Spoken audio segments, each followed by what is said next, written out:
हमारे सभी YouTube family को बहुत बहुत जय जय श्री सीताराम।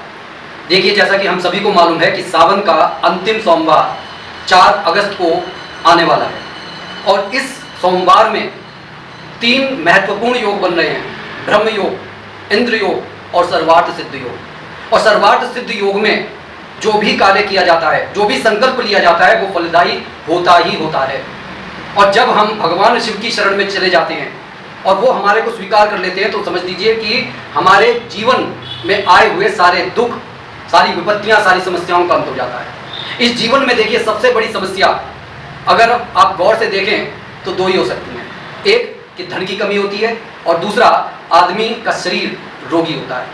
अगर ये 2 समस्याओं पर हम निजात पा लें तो ये समझ लीजिए कि हम विश्व को विजय कर सकते हैं। तो इस वीडियो में आखिर तक हमारे साथ बने रहिए, क्योंकि आपको एक्यूरेट टाइम बताया जाएगा कि सर्वार्थ सिद्ध योग का, ब्रह्म योग का और ये इंद्र योग का, और किस तरीके से रुद्राभिषेक किया जाए और सावन के इस अंतिम सोमवार का किस तरीके से हम कौन सा उपाय करके, जो भी हमारे को सही लगे उसका उपाय करके हम जीवन में कुछ तरक्की हासिल कर सकें, रिश्तों में अगर कुछ कमी आ रही है उसे सही कर सकें, या फिर हमारे को कोई आर्थिक समस्या है या कोई रोग लगा हुआ है तो उसके लिए हम किस तरीके से मंत्र का जाप कर सकते हैं। कोई ज़्यादा बड़ी वीडियो बनाना नहीं चाहता, लेकिन अगर बड़ी हो जाए तब भी अगर आप स्किप नहीं करेंगे और पूरी देखेंगे तो हो सकता है कि आपको आपके सवालों के जवाब मिल जाए।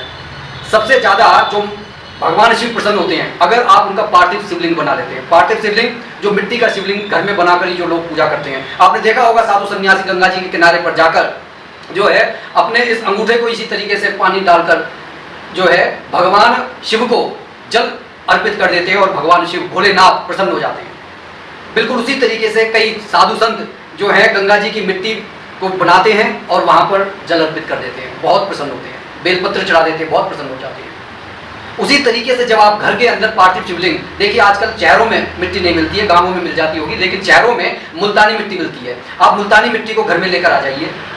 मुल्तानी मिट्टी को एक दिन पहले, जिस दिन आपको भगवान शिव का रुद्राभिषेक करना है उससे पहले आप मुल्तानी मिट्टी के जो ले आइए, उसे अच्छी तरीके से, वो चिकनी मिट्टी होती है, उसको आप बना लीजिए। जितना छोटा सा शिवलिंग आप बना सकते हैं, थोड़ा सा आप चाहें तो देसी घी का हाथ उस पर लगा दीजिए और उसे सूखने दीजिए, ताकि जब आप रुद्राभिषेक करेंगे तो वो एकदम से गलेगा नहीं। इस पार्थिव रुद्र भोलेनाथ शिवलिंग का जो हम अभिषेक करते हैं, इसकी मान्यता शास्त्रों में ऐसी है कि जो हम चाहते हैं वो हमारे को मिलता है। अगर हमारे को रोग है तो वो रोग दूर हो जाते हैं। अगर हम सिर्फ अध्यात्म की तरफ बढ़ना चाहते हैं तो हम अध्यात्म की तरफ बढ़ जाते हैं। तो इतनी मान्यता है पार्थिव शिवलिंग की। इसका सबसे बड़ा बेनिफिट ये भी है कि आप घर में आराम से कर सकते हैं, आपको कहीं मंदिर में जाने की आवश्यकता नहीं है। लेकिन घर में भी लोग अपने शिवलिंग को रखकर रुद्राभिषेक करते हैं। रुद्राभिषेक के लिए जो सामान होना चाहिए, देखिए भगवान शिव को आग, धतूरा, भांग, बेलपत्र सब चढ़ाया जाता है, वो सब स्वीकार कर लेते हैं। लेकिन इसके साथ में आपको खीर अवश्य बनानी चाहिए। खीर बनाने से हमारी मतलब जो चीज हम उनको समर्पित करते हैं उससे हमारी आयु, यश, कीर्ति और रिश्तों में मिठास, ये सब चीजें बढ़ती हैं। इसलिए खीर जरूर समर्पित करनी चाहिए। जिस दिन 4 तारीख को आपको रुद्राभिषेक करने यदि मंदिर में जाना है तो आपके पास में ये सामान होने ही चाहिए। क्या सामान है वो? गाय का दूध, गंगा जल, बेलपत्र, भांग, धतूरा और जो फूल अगर आप जो अर्पित करते हैं, अक्षत, ये सब चीजें आपके पास में होनी चाहिए। अब जब आप मंदिर में जाते हैं तो मंदिर में जाने के बाद सबसे पहले आपको भोलेनाथ शिवलिंग को स्नान करवाना है, लेकिन अकेले स्नान नहीं करवाना है, उनके पूरे परिवार को आपको स्नान करवाना है। सबसे पहले गंगा जल से आपने स्नान करवाया, उसके बाद में आप दूध से, दही से, घी से, शहद से, बूरे से आप स्नान करवा रहे हैं। ये स्नान करवाते हुए आपको बार बार थोड़ा जो गंगा जल आपने मिला रखा है पानी, उससे भी आपको स्नान करवाना है। एक बार जैसे घी से करवा दिया, फिर गंगा जल से करवा दिया, दूध से करवा दिया, फिर गंगा जल से करवा दिया। ये स्नान करवाने के बाद में और करवाते करवाते आपको ओम नमः शिवाय का जो है जाप करते रहना है। चाहे आप ओम नमः शिवाय का जाप करें, चाहे ओम नमः शिवाय रामाय नमः का जाप करें, ओम नमो पार्वती पता ही नमः का जाप करें, लेकिन कुछ ना कुछ जाप चलते रहना चाहिए। इसके बाद में आप उनको तिलक लगाइए, अक्षत समर्पित कीजिए, पुष्प समर्पित कीजिए, भांग धतूरा बेलपत्र खीर समर्पित कीजिए और फिर उनकी आरती करने से पहले 108 बार ओम नमः शिवाय का जाप कर ले रुद्राक्ष की माला से। वहीं पर चौकड़ी लगाकर बैठ जाएं शिवलिंग के सामने और जाप करें। अगर आपको कोई रोग है, किसी रोग से आप परेशान हैं, तो ओम नमः शिवाय के स्थान पर रुद्राक्ष की माला से मृत्युंजय मंत्र का 108 बार आप जाप कर लें। भगवान सब जानते हैं कि हमारे को किस चीज़ की आवश्यकता है, लेकिन फिर भी उनको बता दीजिए कि भाई मेरे को ये समस्या है। जब आप इस तरीके की समस्या को बताते हैं तो आपके मन के अंदर एक आत्मबल चलता है कि हाँ ये सब हमारे दूर हो जाएंगे। क्यों? क्योंकि वो भोलेनाथ जो राक्षसों को वर देने में पीछे नहीं है, तो हम तो साधारण इंसान हैं और सिर्फ अपने रोग को दूर करने के लिए, क्योंकि जमाने को परेशान करने के लिए कुछ नहीं मांगने के लिए जा रहे, अपने रोग को दूर करने के लिए जा रहे हैं, अपने रोग को दूर करने के लिए उनसे प्रार्थना कर रहे हैं। तो महाबली जो भोलेनाथ हैं वह प्रसन्न हो जाते हैं। अगर आपको धन संपत्ति चाहिए, उस समय जो गंगा जल का जो पूरा आपने तैयार किया हुआ है जिसमें दूध दही है, उसमें आपको गन्ने का रस इंक्लूड कर लेना है और वही ओम नमः शिवाय का आप जाप कर लें। जाप कर लें, आरती कर लें।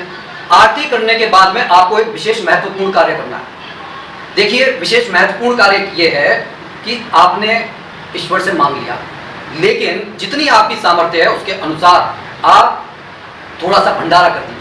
आप बड़ा भंडारा नहीं कर सकते, किसी भूखे को अन्न खिला दीजिए।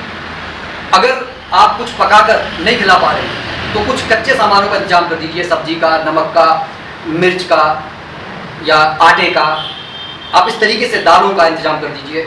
सामर्थ्य अनुसार दक्षिणा जो है या तो मंदिर में पुजारी जी को देकर आ जाइए या फिर कोई कुछ आश्रम है, अनाथ आश्रम है, वहाँ पर आप देकर आ जाइए। भगवान भोलेनाथ से प्रार्थना कीजिए कि मैं इस लायक रहूं कि मैं दूसरों को दे सकूं। आप देखिए जीवन में कैसे चमत्कार नहीं होते हैं। इसके बाद में कुछ ये जो छोटी छोटी बातें और मैं आपको बताना चाहूँगा, जैसे कि किसी का विवाह नहीं हो रहा है तो वह इस समय एक सुंदर जीवन साथी चाहता हो जीवन में, तो मंदिर में जाकर हल्दी को बहुत पवित्र माना जाता है। किसी भी शुभ कार्य में हल्दी का इस्तेमाल किया जाता है, उसे माता पार्वती को समर्पित करना है। कुछ विवाहित जोड़े अपने जीवन में ये चाहते हैं कि भाई हम, कुछ स्त्रियां चाहती हैं कि भाई हम सौभाग्यवती रहें। उनका ये मानना होता है कि भाई मैं पहले चली जाऊं, मेरा पति ना जाए। ऐसी स्त्रियों को करना क्या चाहिए कि पूरे श्रृंगार का जोड़ा लेकर माता पार्वती को समर्पित करना चाहिए नारियल के साथ। और उस नारियल का जो सांकेतिक रूप ये है कि मैं अपना सर आपको समर्पित कर रही हूँ, मुझे सौभाग्यवती बनाए रखना। क्योंकि देखिए अब इस समय कोई व्यक्ति अपना गर्दन काट कर नहीं रख सकता, लेकिन नारियल वो सांकेतिक रूप है कि मैंने अपनी गर्दन काट कर आपके सामने रख दी है। और उस सामान में, श्रृंगार के सामान में सामर्थ्य अनुसार चूड़ी हो, टीका हो, जो भी उनके पजेब होती है और थोड़े नुपुर होते हैं, तो वो सब बालियाँ, उन सबको आप वहाँ पर रखें, जितना रंग बिरंगा रख सकते हैं। और भगवान का आशीर्वाद लेकर जब घर में आए तो रात्रि में पुनः अपने पति के पैर छूकर मांग भरवाएं और कुछ मीठा जरूर खिलाएं। जो मैंने अभी पीछे कहा था, मंदिर में भी खीर ले जाना ना भूलें, क्योंकि खीर से हमारा यश, कीर्ति, आयु, बल, स्नेह सब कुछ बढ़ता है और वो भगवान शिव को अत्यंत प्रिय भी है। अगर घर में किसी नकारात्मक ऊर्जा ने कब्जा कर लिया है तो ऐसे समय में 7 काली मिर्च और बेलपत्र को हरे कपड़े में लपेटकर भगवान शिव को समर्पित करके आ जाए। इससे आपके जीवन के कोई, घर के अंदर कोई नकारात्मक दूषित आपको एनर्जी का एहसास हो रहा है, वो दूर हो जाएगी। और अगर आप भगवान शिव की अत्यंत कृपा चाहते हैं तो 108 कमल के फूल भगवान शिव को समर्पित करें ओम नमः शिवाय का जाप करते हुए। लेकिन अमूमन देखा गया है कि 108 कमल के फूल मिलना मुश्किल हो जाता है, तो ऐसे में आप कोई से भी फूल आप भगवान शिव को समर्पित कर सकते हैं। भगवान शिव सब ले लेते हैं, सदाबहार के फूल भी ले लेंगे, जो आपको मिल जाए वो वाले फूल वो आप ले सकते हैं, कनेर के फूल ले सकते हैं। एक काम आप वहां से लेकर भी आ सकते हैं चोरी छिपे, आप बेलपत्र लेकर आ जाइए, उसे धोकर आप पीले कपड़े में बांधकर अपनी तिजोरी में रख लीजिए, धन में बरकत होने लगती है। कनेर का फूल अगर मिल जाए उसको धोना नहीं है, ऐसी चीज़ आप उठाइए और किसी मिट्टी के पात्र में रखकर उसे पीला कपड़ा बांधकर आप उसे अपने पास रख सकते हैं। उसके अंदर थोड़े से अक्षत, सिक्का इत्यादि, आप जो अच्छी चीज़ें होती हैं जो लक्ष्मी से रिलेटेड होती हैं, आप उनमें उसको रख सकते हैं और अपने मतलब एक दिन अपने मंदिर में रखे रहें और किसी शुभ दिन में उस पात्र को अपने लॉकर में जहाँ पर धन स्थान होता है वहाँ पर रखते हैं। आप देखेंगे कि धीरे धीरे से बढ़ोतरी होने लगती है, धन के रास्ते खुलने लगते हैं।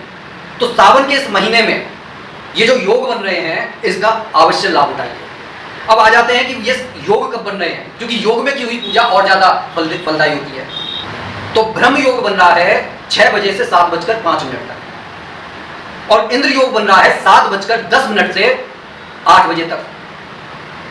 और जो आपका सर्वार्थ सिद्ध योग है वो इस पूरे को कवर कर लिया है। 5 बजे से लेकर आप 9:12 तक भगवान शिव की पूजा कर सकते हैं, रुद्राभिषेक कर सकते हैं और अपने जीवन को आनंदमय बना सकते हैं। तो इस वीडियो को ज़्यादा से ज़्यादा शेयर करें और कोई ना कोई उपाय अवश्य करें। छोटा लगे छोटा उपाय करें, बड़ा अगर आप कर सकते हैं बड़ा उपाय कर लें, क्योंकि ये कोई ज़्यादा आपका पैसा खर्च करवाने वाले उपाय नहीं है। लेकिन जब आप इन उपायों को करते हैं तो मन के अंदर एक ऊर्जा पैदा हो जाती है। अपने आप आपने गुलाब के फूल को सोचा, अपने आप सुगंध आने लग जाती है। बिल्कुल वैसे ही जब भोलेनाथ का नाम लेते हैं, जहां पर हम रुद्राभिषेक कर रहे हैं, तो एक अलग ही औज क्रिएट हो जाता है। सोचने से ही हमारे जो नकारात्मक विचार हैं वो गायब होने लगते हैं और सकारात्मकता हमारे शरीर में आने लगती है। और किसी भी कार्य में सफल होने के लिए सबसे पहले हमें अपने मानसिक संतुलन को सही करना होता है। तो जीवन में अगर आपने सावन में ये उपाय कर लिए, क्योंकि बाद में तो फिर अगले साल ही आएगा सावन, तो इन उपायों को करके आप वो लाभ उठाइए, वो बेनिफिट उठाइए, ताकि हमारा मानसिक और जो हमारा स्वास्थ्य है वो सही हो सके। जब ये स्वस्थ हो जाएंगे तो ऑटोमेटिक धन अपने आप ही आने लगता है, धन में बरकत अपने आप ही होने लगती है। तो कैसे लगी ये वीडियो कमेंट करके जरूर बताइएगा और ज़्यादा से ज़्यादा लोगों में शेयर कीजिए। और जो भी भाई बंधु इस चैनल पर नए हैं कृपया से सब्सक्राइब कर लें। इष्ट देव का नाम कमेंट बॉक्स में लिखना ना भूलें। इसी के साथ मैं अपनी वाणी को विराम दे रहा हूँ। बोलिए जय जय श्री सीताराम।